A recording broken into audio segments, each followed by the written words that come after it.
일곱 나팔이라는 제목으로 말씀 함께 나누겠습니다. 보좌에 앉으신 하나님으로부터 일곱 인으로 봉인된 책을 건너받은 예수님은 봉인을 하나씩 떼기 시작했습니다.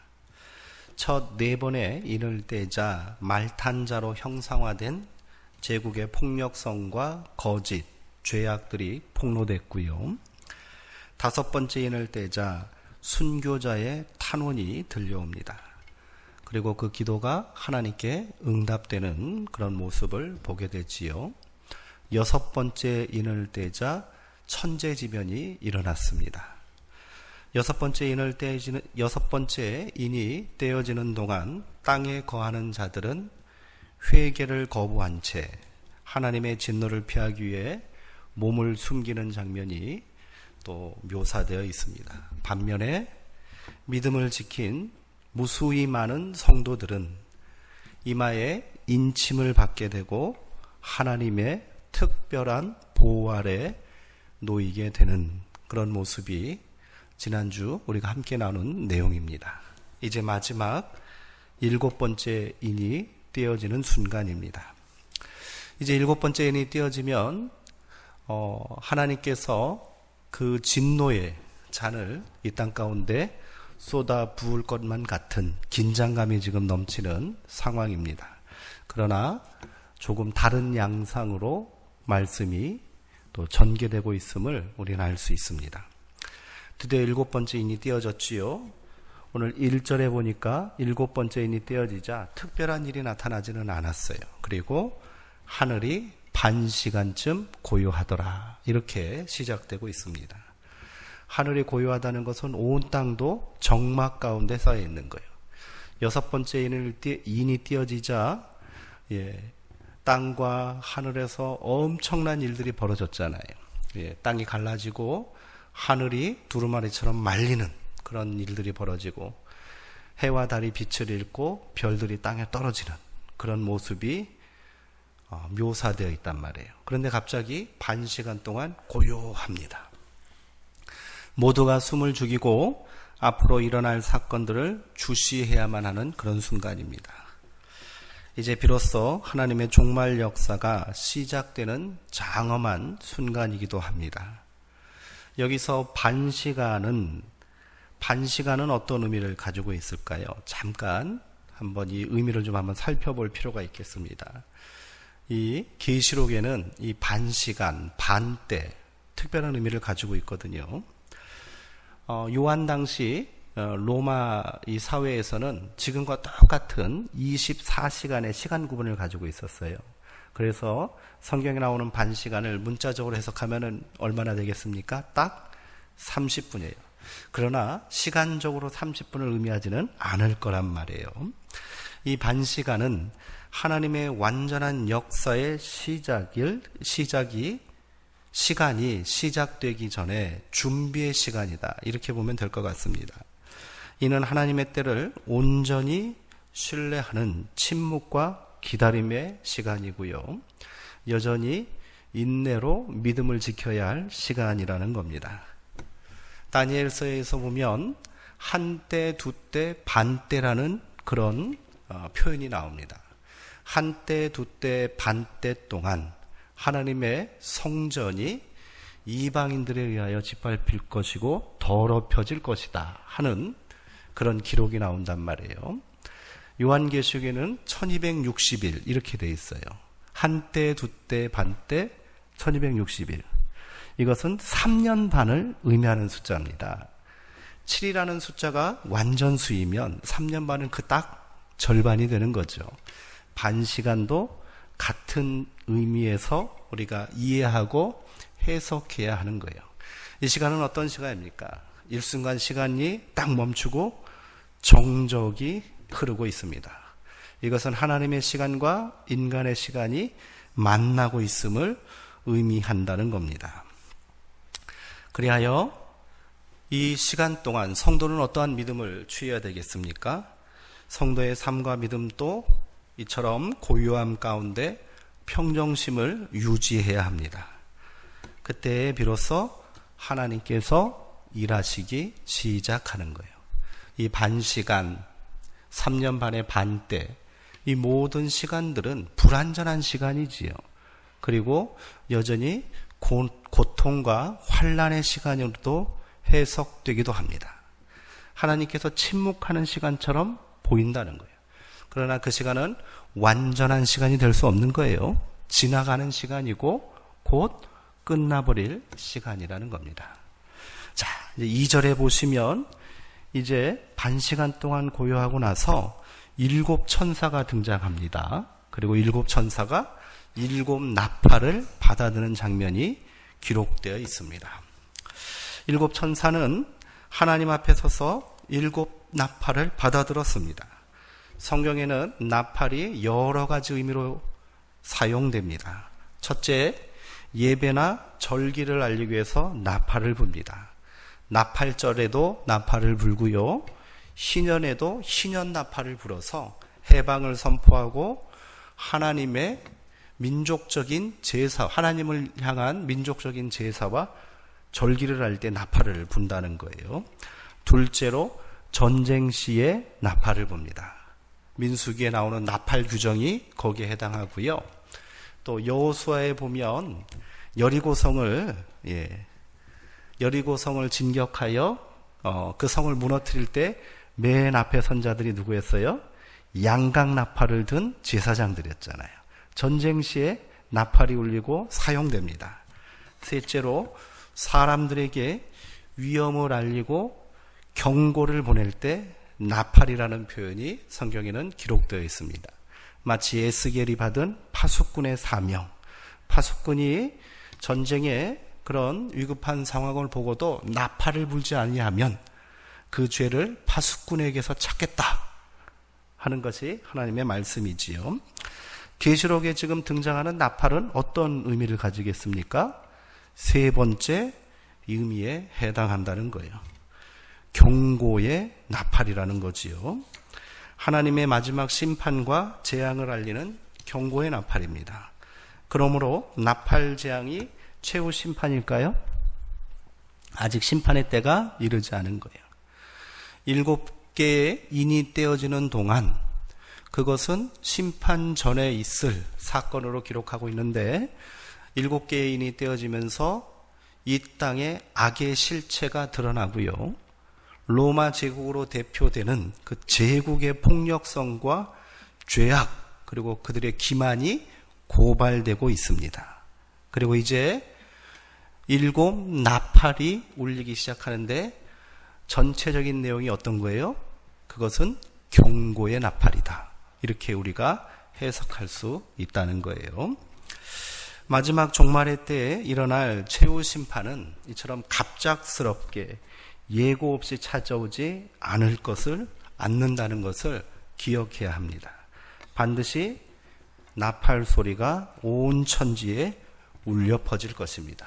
물론 천사들이 내려와서 나팔을 불지는 저도 잘 모르겠습니다. 그러나 분명한 것은 그때가 임박하면 하나님께서 계속해서 경고의 메시지를, 경고의 나팔 소리를 우리 가운데 들려주신다는 거지요. 이 또한 완전하신 하나님의 계획과 시간 안에서 7번 울립니다. 이때 땅에 거하는 자들은 마지막 회개를 촉구하는 나팔 소리에 귀 기울여야 할 것입니다. 자, 이어지는 3절에서 5절까지 또 다른 모습이 펼쳐집니다. 이제 천사들이 7 천사가 나팔을 하나씩 들었는데 또 다른 천사가 한 명 또 나타난다는 거예요. 그의 손에는 커다란 금 향로가 들려져 있습니다. 그 안에는 많은 향이 담겨져 있습니다. 그 향은 모든 성도의 기도다. 이렇게 해석을 해주고 있습니다. 계시록 5장에 이미 등장했던 금대접, 성도의 기도다 했던 것이 연결된다고 할 수 있습니다. 구약의 제사에서 하나님의 지성소 앞에, 구약의 제사법에는 반드시 하나님의 지성소 앞에는 향이 피워져야 합니다. 그 향은 어떤 의미를 갖고 있냐면 하나님의 은혜와 자비를 간구하는 믿음의 표현으로 향을 분향하는 겁니다. 계시록은 성도의 기도를 하나님의 제단에 피우는 향으로 비유하고 있습니다. 이 기도는 세상에서 고난받는 성도들이 하나님의 은혜와 자비를 간구하는 그 소망이 담겨 있고요. 신실하신 하나님의 뜻이 이제 속히 이루어지기를, 완성되기를 바라는 기도라고 할 수 있을 겁니다. 우리의 기도는 반드시 하나님 앞에 상달됨을 믿으시기 바랍니다.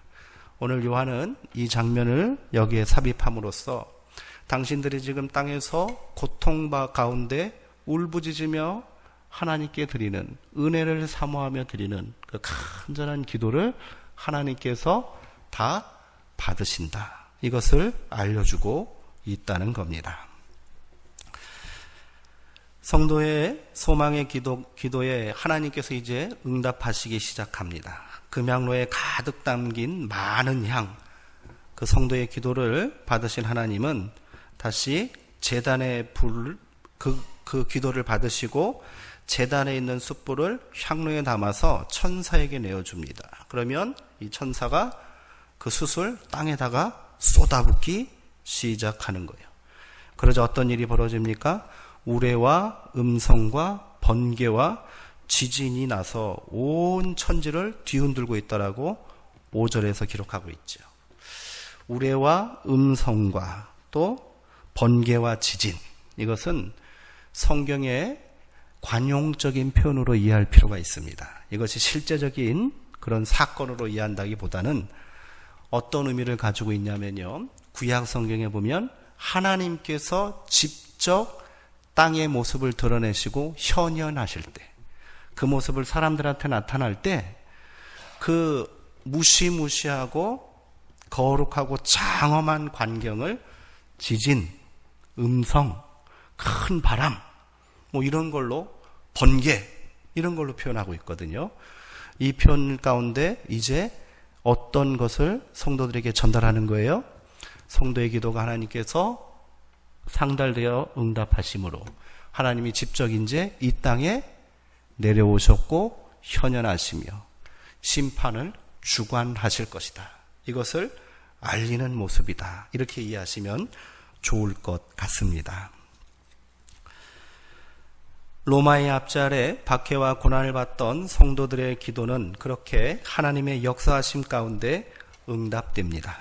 성도는 승리하고요, 로마는 굴복할 겁니다. 제국의 역사는 종말을 고할 거예요.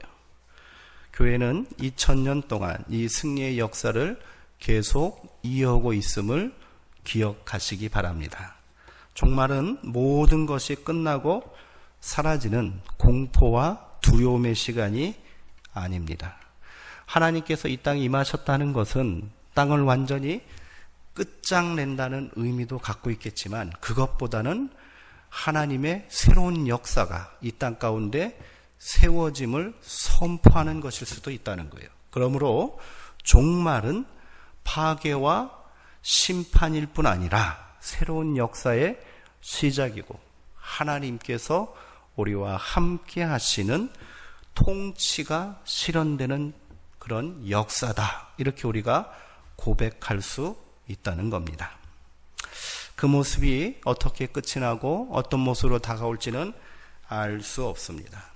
그것이 온전히 임하고 이 땅 가운데 실현되기 위해서 오늘 요한은 계시록에 이렇게 증거하고 있는 거예요. 당신들은 그때를 기다리며 하나님의 제단 앞에 향을 피우듯이 기도해야 합니다. 은혜를 사모하시고 하나님의 신실하심을 믿으심으로 기도를 멈춰서는 안 됩니다. 이것을 증거하고 있다는 겁니다.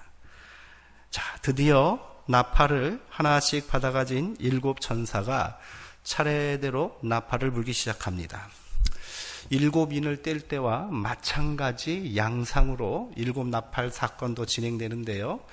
7인을 뗄 때 처음 4번의 인은 하나의 묶음으로 해석하는 게 좋다고 그랬잖아요. 처음 4번의 인을 뗄 때는 4번의 말탄자들이 등장한단 말이에요.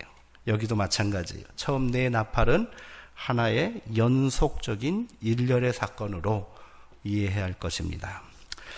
네 번에 걸쳐 일어나는 일련의 재앙들은 세 가지 측면에서 공통점이 있습니다. 첫째, 천사들이 처음 네 번의 나팔을 불기 시작하자 피조 세계가 타격을 받는다는 거예요. 재앙의 대상이 된 것은 먼저 땅과 바다와 강과 하늘입니다. 이는 당시 사람들이 세계를 지탱하고 있는 네 개의 큰 요소인 거예요. 땅과 바다와 강과 하늘. 인간의 삶을 지탱하는 근본적인 그런 요소들이 흔들리고 있고 위태로워질 것이다 하는 것이 첫 번째 의미입니다. 둘째로 이 나팔 재앙은 출애굽 당시 애굽에 내렸던 하나님의 10가지 재앙과 비슷한 양상으로 전개된다는 거예요. 그때는 애굽이라는 한 나라에 내려졌다면 이제는 이 재앙이 전 세계로 확장되고 있다는 겁니다. 애굽에 왜 10번의 재앙을 하나님께서 내리셨을까요? 하나님께서 잔인한 신이기 때문에 그럴까요? 나중에 이 말씀을 정리하면서 다시 한번 말씀드리지만 애굽에 10번의 재앙이 내려짐으로 애굽이 초토화된 이유는 하나님이 잔인했기 때문이 아니라 바로의 강팍함 때문이었습니다. 하나님은 한 방에 그 애굽을 굴복시킬 수도 있었는데 10번의 재앙을 통하여 바로 왕과 애굽인들이 하나님 앞에 어떻게 하는 거예요? 굴복하고 먼저 하나님 앞에 무릎 꿇기를, 회개하고 나오기를 하나님께서 기다리신 거예요. 그러니까 10번의 재앙은 애굽에게 몇 번의 기회가 주어진 거예요? 9번의 기회가 계속 주어진 거예요. 하나님의 오래 참음에 대한, 하나님의 자비하심에 대한 증거로도 우리가 해석할 수 있다는 거예요. 그러나 애굽은 10번의 재앙이 임할 때까지 회개하지 않습니다. 나팔 재앙도 동일한 양상으로 진행되고 파국을 맞이할 것이라는 그런 예고를 우리한테 보여주고 있는 겁니다. 마지막 셋째로, 4번의 재앙은 완전한 파괴가 아닙니다. 각 대상의 3분의 1에만 타격을 줍니다. 이는 하나님의 실제적인 진노와 재앙이 시작되었음을 알림과 동시에 마지막까지 3분의 2를 남겨두셨다는 건 뭐예요? 그것을 보고 돌이켜 회개하라는 하나님의 회개의 촉구, 이렇게 우리가 이해할 수 있는 거예요.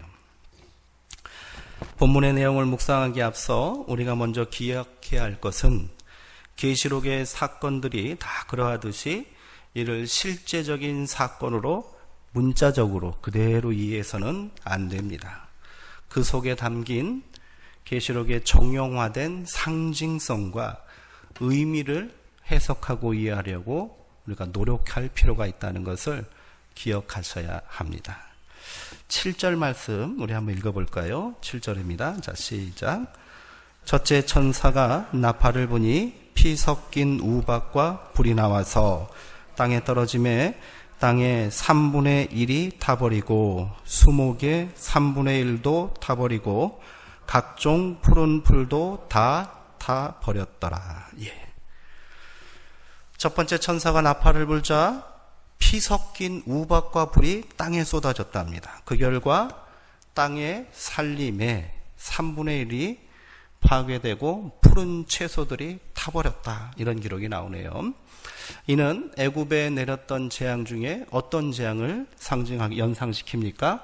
바로 7번째 재앙이죠. 애굽 땅에 애굽 개국 이래 이러한 일이 없었다고 그들이 두려워했던 우박의 재앙이 여기와 비슷한 재앙인 거예요. 이로 인하여 가장 큰 타격을 입은 대상은 땅입니다. 땅은 어떤 의미를 갖고 있겠습니까? 태초부터 하나님께서 세상을 창조하실 때 땅은 생명의 모태요, 근원으로 창조하셨습니다. 그 땅이 마지막 때에 생명력을 잃고 있다는 겁니다. 이는 하나님의 심판의 결과임과 동시에 하나님은 왜 땅을 치셨겠습니까?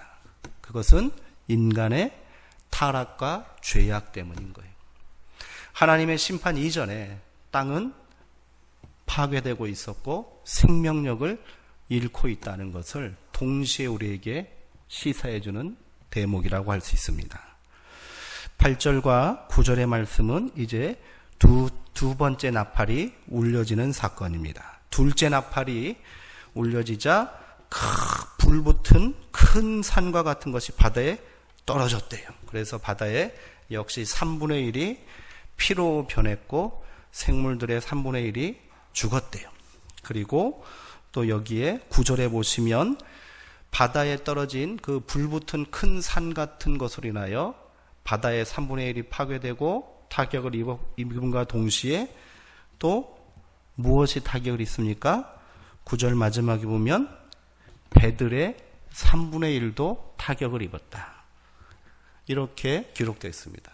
이 배라는 것에 한번 집중을 해보시면서 말씀을 한번 또 나눠볼게요.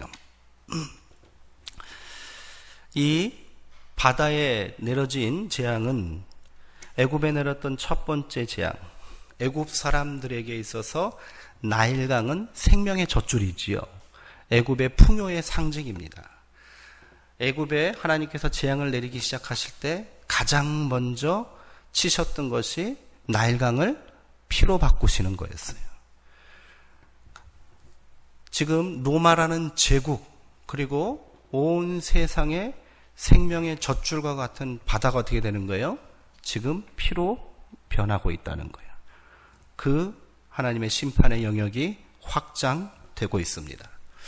불붙은 산 같은 큰 것이 바다에 뚝 떨어졌다고 그랬는데, 자, 이것의 해석에 대해서는 좀 여러 가지 해석이 좀 분분한데, 마가복음 11장에서 예수님께서 이런 말씀을 하신 거 기억하십니까? 무화과 나무를 저주한 이후에 그 다음날 제자들이 예수님에게 주님께서 어제 저주하셨던 저 무화과 나무가 뿌리채 말라 죽었네요. 그랬더니 예수님께서 제자들에게 뭐라고 하셨습니까? 믿음을 가지고 기도하면 그리 된다는 거예요. 그리고 너희가 믿음으로 기도하면 이 산더러 바다로 옮기라 하면 그대로 될 것이다 하는 그런 비유의 말씀을 주셨지요. 그러기에 이 불붙은 큰 산이 바다에 떨어졌다는 것은 믿음의 기도가 응답되었다는 것을 또 상징적으로 보여주는 사건이 아닌가, 저는 이런 생각이 듭니다. 어쨌든 여기서 주목할 것은 바다만 3분의 1이 피로 변하고 바다에 사는 생물들만 죽은 것이 아니라 배들도 어떻게 됐다는 거예요? 깨어져 버렸다는 거예요. 이 배들의 3분의 1도 깨어졌습니다. 거대한 배를 만들고 항해술을 발전시킨 로마는 이 배를 통한 항해 해상무역으로 엄청난 부를 축적했고요. 그들이 세계 각국으로 자신의 그런 영역을 확장할 수 있었던 군사력의 비밀이 되었습니다. 이 배들은 배에 떠있는 로마의 큰 그 군함, 전함은 로마인들의 자랑이었고 로마인들의 힘을 상징하는 거예요. 그런데 그것이 어떻게 된 거예요? 다 속절없이 깨어지고 부서져 버렸다는 거예요. 로마 제국의 파멸이 시작됐다는 것을 보여주는 대목이다. 이렇게 우리가 해석할 수 있습니다. 10절부터 11절까지는 세 번째 나팔 재앙이 등장합니다. 이번에는 횃불같이 타는 큰 별이 하늘에서 강으로 쾅 떨어졌대요. 그러자 강이 쓴물로 변해버렸다. 그리고 그 물을 먹는 자가 죽게 되었다는 거예요. 사람에게 직접적인 타격이 가기 시작합니다. 이 역시 애굽의 날인 첫 번째 재앙을 연상시키는데, 그 재앙이 이제 인간의 죽음으로까지 연결되고 있는 겁니다. 생명의 근원인 물이 죽음의 쓴물로 바뀌어버렸습니다. 그렇게 된 연유는 하늘에서부터 큰 별이 하나 뚝 떨어졌대요. 그 별의 이름이 쑥이다, 이렇게 돼 있잖아요. 여기서 등장하는 큰 별은 무엇일까요? 하늘에 떨어진 큰 별, 강물을 쓴물로 바꾸니 큰 별은 무엇일까? 유대인들의 전통에 의하면요, 하나님의 계명을 어기고 옥에 갇혔던 타락한 천사가 있다고 합니다. 그 천사를 일명 루시퍼라고 부릅니다. 들어보셨죠? 라틴어로 루시퍼. 루시퍼는 원래는 루시엘이었다는 거예요. 엘은 하나님이거든요. 하나님을 뜻한단 말이에요. 원래는 루시엘, 하나님의 최측근에서 하나님을 보좌하는 1등 천사였는데 하나님과 대적을 해서 하나님께서 그를 땅으로 추방했고 옥에 갇히게 되었다 해서 그 이름이 악마를 상징하는 사탄의 괴수인 루시퍼가 되었다. 이런 전승이 있어요. 이것을 그대로 그렇게 해석하고 이해하는 사람들도 있어서 이 큰 별, 이것을 루시퍼라고 해석하는 사람들도 있습니다. 이러한 근거는 이사야 14장에 나옵니다. 이사야 14장에 보면 이런 구절이 나옵니다. 너 아침의 별 계명성이여 어찌 땅에 떨어졌는고 이렇게 되어 있거든요. 근데 우리말 성경에 계명성이라 새벽까지 뜨는 그 별을 계명성이라고 그러잖아요. 그게 뭐죠? 금성을 계명성이라고 하나요? 예, 계명성이란 말이에요. 근데 그것이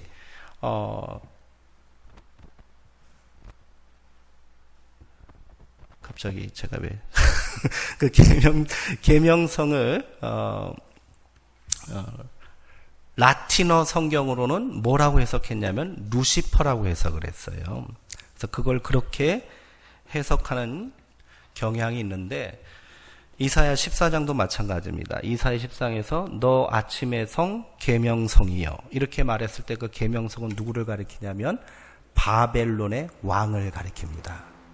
하늘 높이 떠서 권세를 누리고 있던 바벨론의 왕이 땅에 떨어져서 비참한 최후를 맞이할 것이라는 것의 예고, 바벨론에 대한 심판의 예고가 이사야 14장이고 거기 등장하는 것이 계명성, 루시퍼예요.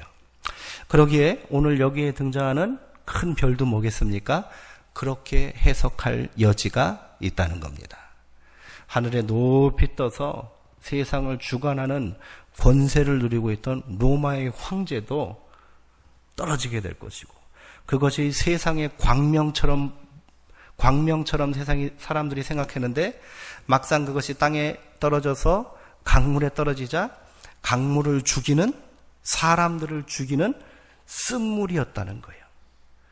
세상의 구원자요, 세상의 위대한 지도자라고 자처했던 스스로를 신이라고 칭했던 그 황제, 그의 본 모습은 뭐예요? 사람을 죽음으로 이끄는 쑥과 같은 쓴 것이었다.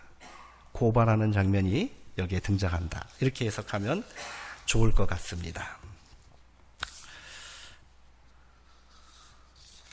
이제 12절에는 넷째 천사가 나팔을 불게 됩니다. 12절 말씀을 한번 읽어볼까요? 자, 시작. 넷째 천사가 나팔을 부니 해 3분의 1과 달 3분의 1과 별들의 3분의 1이 타격을 받아 그 3분의 1이 어두워지니 낮 3분의 1은 비추임이 없고 밤도 그러하더라. 아멘. 넷째 천사가 나팔을 불자 해와 달, 별, 광명체죠. 세상을 밝히는 광명체들의 3분의 1이 타격을 받아서 빛을 잃게 된다는 거예요. 요한 당시 사람들이 가지고 있던 우주관, 세계관은 어땠을까요? 지구는 평평한 사각형인 거예요. 그리고 거기에 쫙 하늘에 별들이 그리고 해와 달이 쫙 총총하게 떠 있는 거예요. 그 중에 3분의 1이 지금 어떻게 됐다는 거예요? 어둠에 잠기게 되었다. 이것을 이렇게 표현하고 있는 겁니다. 흑암입니다. 애굽에 임한 9번째 재앙, 그렇죠? 장자 죽음 바로 직전에 애굽 전역이 흑암에 휩싸이는 재앙이 임했지요. 어떤 것을 상징합니까? 이제 하나님의 진노의 심판, 마지막 최후의 심판이 임박했음을 알리는 경고의 나팔이 네 번째 나팔 소리다. 이렇게 우리가 해석할 수 있을 것 같아요. 자, 흑암이 임하고 그 흑암이 3분의 1을 땅을 덮고 있을 때 어떻게 해야 됩니까? 사람들은 이제 회개하고 돌이켜 하나님 앞에 나와야 합니다. 그런데 결론적으로 요한계시록을 읽으면서 가장 안타까운 부분이 뭐냐면 땅에 거하는 자들, 로마 제국의 권력자들 뿐이 아니라 그 권력에 복종하고 추종하는 세력들 중 단 한 사람도 회개하는 사람이 없다는 사실이에요. 마지막 때는 이 계시록을 통해서 계시록이 우리 가운데 보여주는 확실한 종말의 징조가 있습니다. 회개하는 사람이 없다는 거예요. 계속해서 강팍해진다는 거예요. 하나님의 경고의 나팔이 계속해서 울려 퍼지는데도 아무도 돌이키지 않는 그러한 암흑의 시대가 점점점 도래한다는 거예요. 하늘에 있는 광명체들이 빛을 잃어서 어두워진 것이 아니라 그 땅에 거하는 자들이 회개하지 않으므로 하나님을 향하여 얼굴을 돌리지 않으므로 어둠에 갇히게 되는 겁니다. 그 어둠이 3분의 1, 3분의 2 저녁을 덮게 될 거야라는 거죠. 이때 돌이킬 수 없는 심판과 재앙의 시간이 분명하게 다가오고 있음을 확실하게 알리는 구절로 말씀으로 오늘 첫 4번의 나팔 재앙 심판이 정리가 되고 마무리됩니다. 바로 8장 13절의 말씀입니다. 한번 읽어볼까요? 내가 또 보고 들으니 공중에 날아가는 독수리가 큰 소리로 이르되 땅에 사는 자들에게 화가 있으리니 이는 새 천사들이 불어야 할 나팔 소리가 남아있음이로다 하더라. 아멘. 지금까지 4번의 나팔이 불어졌죠. 7개의 나팔 중에 3개가 남았다는 거예요. 근데 이제는 그 나팔이 뭐가 되는 거예요? 화가 되는 거예요. 마지막 3번째 화가 임하면 이 땅에 종말과 심판이 완성되게 될 것임을 예고하는 장면이 오늘 8장 13절의 말씀입니다. 인간의 죄악 앞에 하나님께서는 즉시로 심판을 행하지 않으십니다. 하나님은 오래 참으시는 분입니다. 긍휼이 많으신 분입니다. 비록 그들이 죄인이라 할지라도 회개하고 돌아오기를 간절히 바라시는 분이 하나님이십니다. 하나님은 말씀하십니다. 내가 악인이 죽는 것을 조금이라도 기뻐하겠느냐. 그들이 돌이켜 그 악한 길에서 떠나 나에게 돌아오는 것을 내가 기뻐하지 아니하겠느냐. 이렇게 고백하시는 하나님입니다. 하나님께서는 마지막 때에도 종말이 임박한 그 시점에도 계속해서 경고의 나팔을 불어주시고 회개를 촉구하고 계시는 분입니다. 세상을 물로 심판하시기로 작정하신 하나님, 땅에 거하는 자들이 그 생각하는 것 하는 것 다 악하기에 인간을 창조하신 것을 후회하신 하나님은 물로 세상을 심판하시겠다고 하셨습니다. 그때 의로운 한 사람 노아를 통하여 구원의 기회를, 회개의 기회를 남겨두셨어요. 노아에게 큰 방주를 만들라고 했습니다. 높은 산에 올라가서. 노아가 방주를 만든 기간은 성경에는 정확하게는 기록되어 있지 않지만 대략 한 100년 정도를 방주를 만든 것으로 우리가 유추할 수 있습니다. 그러면 노아가 100년간 방주를 만들었다는 것은 하나님께서 그것을 통하여 사람들에게 100년의 회개 시간을 주셨다는 겁니다. 방주가 다 완성됐습니다. 그리고 나서 하나님께서는 노아의 가족이 그 배 안으로 다 들어가게 하셨어요. 그리고 곧바로 비를 내리시고 홍수로 땅을 심판하신 것이 아니라 다시 7일의 기간을, 유예 기간을 더 허락하셨습니다. 7일 이후에 하나님께서 손수 방주의 문을 닫으시고 방주의 문이 닫히자 그제서야 홍수가 온 땅을 뒤덮게 되었다고 성경은 기록합니다. 마지막까지 하나님 어떻게 하신 거예요? 기다리신 거예요. 아까 언급했듯이 애굽의 날인 10번의 재앙도 마찬가지인 겁니다. 바로는 거기서 강팍해지면 안 됐던 거예요. 회개하고 무릎 꿇고 돌이켜야만 했습니다. 바로의 완악함으로 애굽 온 땅을 바로의 완악함은 애굽 온 땅을 죽음과 통곡의 땅으로 만들어 버린 겁니다. 로마 제국과 이 왜곡된 세계 질서 가운데 우상 숭배에 열광하고 충성하는 땅에 사는 자들에게도 회개의 기회는 동일하게 주어지고 있습니다.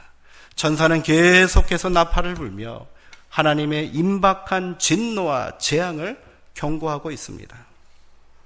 하나님의 전령이라고 할 수 있는 독수리는 하늘에 떠서 온 땅의 사람들을 향하여 화